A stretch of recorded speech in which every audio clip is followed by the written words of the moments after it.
Howdy Daydreamers and welcome to Dakota Daydreams. I'm Dakota and today we're going behind the scenes. How do I make these videos? What goes into them? What's the process? I'd like to share it. So I've broken it into 7 steps. First, I record, then I put the recording into Canva, then I add my magic special touch, upload the video, wait for comments and feedback, have fun and play with the technology, get to know people in the community, and then I do it all again, but better that time. First step, record. I've learned that you have to do vertical for shorts, and shorts have to be under 3 minutes, and horizontal for longer videos or just regular videos. Even if you meant for it to be a short, if it's horizontal, it will upload as a video. And take some pictures while you're recording because you can use them to make a collage for your thumbnails, or you can use 4 vertical pictures to make a YouTube thumbnail. And it's helped me to record in layers because if I'm trying to do what I want to show and talk about it and hold the camera all at the same time, I end up running out of breath and it's just not the audio experience I or want to share. So I usually do my video and then come back and do my audio after I've sat down for a minute and had time to catch my breath. That also helps me figure out what I want to say without necessarily writing a script and reading off of it. Um, and if the frame keeps shaking, it usually means it's time for you to take a break, get a snack, have a drink, and then circle back around and try again later. And if you're worried about maybe your phone quality or something, I highly encourage you to flip it over and check the camera because I started on a straight talk phone that was $30. I've upgraded to the exact same phone that maybe has a couple software upgrades, but same phone. And it has a 50 megapixel camera on it. Just $30 phone from Walmart. Keep your head in the clouds, Daydreamer. I believe in you. And then for step 2, or my editing step, I use Canva because the free version has the features I need and it works well for me. And if you choose to also use Canva, always double check your template before you start putting your stuff in. Because more than once I have gotten everything in place and then have to remake the video because you have to have the pro version to just have Canva auto reformat it for you. The free version has up to 5 gigabytes of max cloud storage, so I generally use it for about 1 video at a time, but it will hold a video and some shorts or maybe a main video and a slideshow type video like this.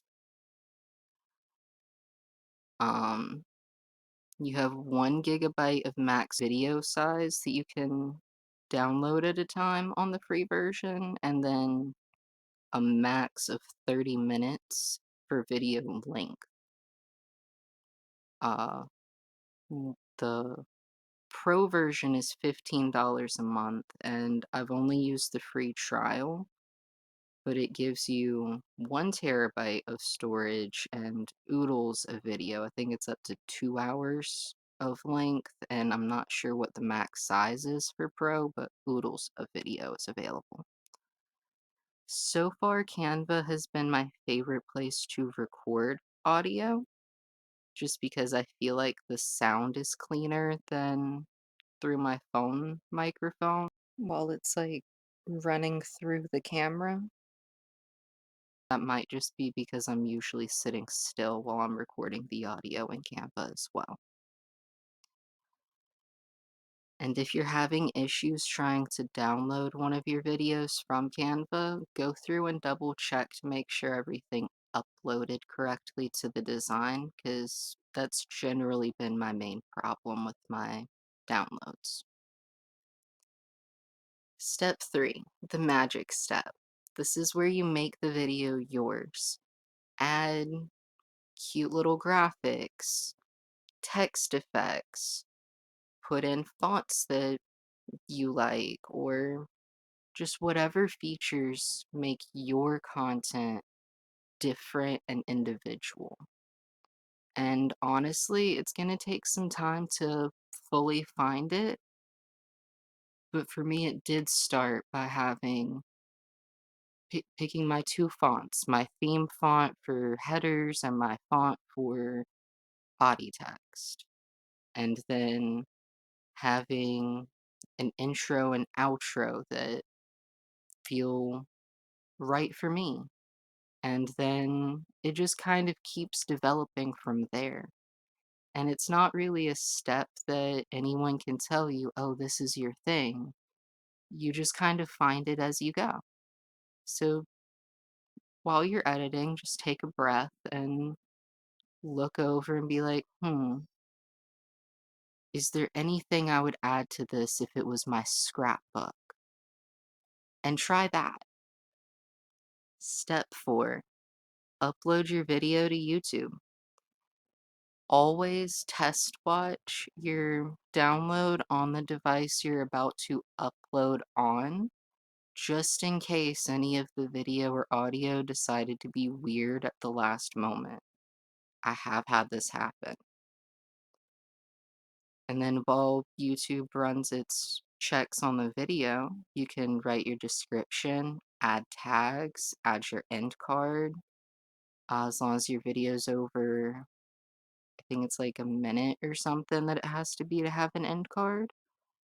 And you can use a previous description if you're on the desktop version. It's not in the app yet for Creator Studio, but if you're on a laptop and go to the Creator Studio website, you can import a previous description to edit instead of having to do your entire description format over again once you've gotten it set up. Step 5, feedback.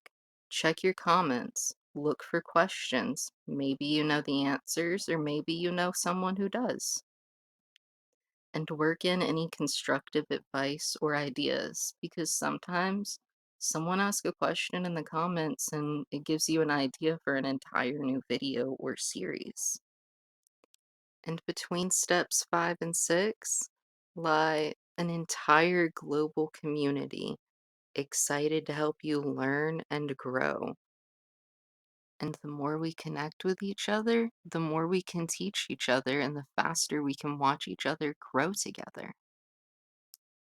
Step 6, have fun with it. Play with the equipment and apps you're using to make your videos in between recording sessions or editing, and just have fun to discover new features. For example, while playing with this video, I found this cool little text effect right here. And finally, step 7, repeat but better. Start all over again, but with all of the information you learned from doing it the last time. And just keep trying, keep adapting, add new things. Maybe if something's not working or just isn't fun, move away from that one and try something else for a little bit. Because being a creator is about sharing your growth, your change, and your story. And your subscribers are going to be there for that. Even if the journey takes a couple unexpected turns from the beginning, the growth, the change, and the journey are what everyone is here for. And that's the process I follow to make my videos. If you have any questions, please leave them down below in the comments. And if you have any advice, let me know. How do you make your videos? Thank you for dreaming with me. Behind the scenes will return whenever I find something that makes making videos easier and more fun. Until next time, take care of yourselves and keep your heads in the clouds.